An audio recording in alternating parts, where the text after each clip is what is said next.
Here's what's neat. So the Pharisees now come together and how they're going to trap him.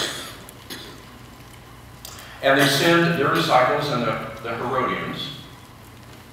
And now all of a sudden you have a clue about what's going to happen.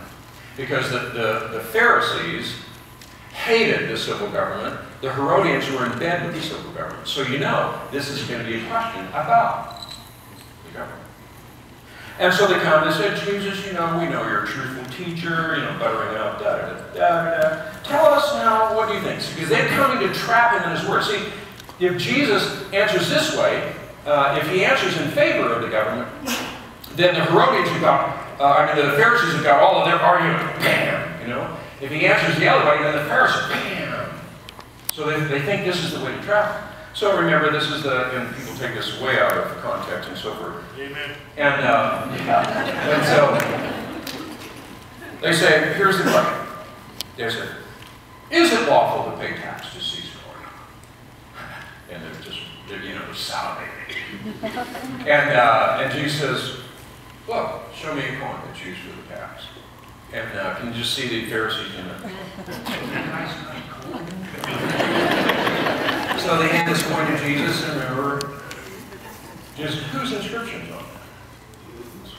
Caesar's. And then Jesus says, give to Caesar what is Caesar's, and to God what is God's. And then, can you see, it was kind of like this. And then, rats. But the Sadducees, they also hate him, and so then it says the Sadducees get together, and they're going to now test Jesus. And remember, the Sadducees think there's no resurrection, so we know what this question will be about.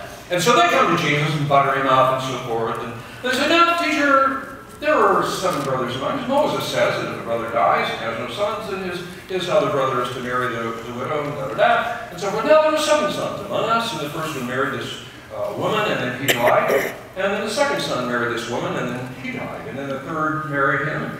And can you imagine Jesus probably, I think Jesus is trying not to laugh. Because, can you think, he's probably thinking, these are pretty stupid brothers. I mean, can you imagine how would you like to be brother number 7?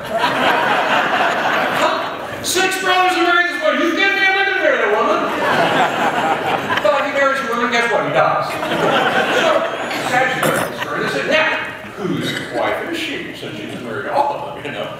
And then Jesus in answer says, he says, you do not know the scriptures. You're mistaken. And that's the worst thing you can say to them, is you do not understand the scriptures. So anyway, this passage ends because Jesus silences them.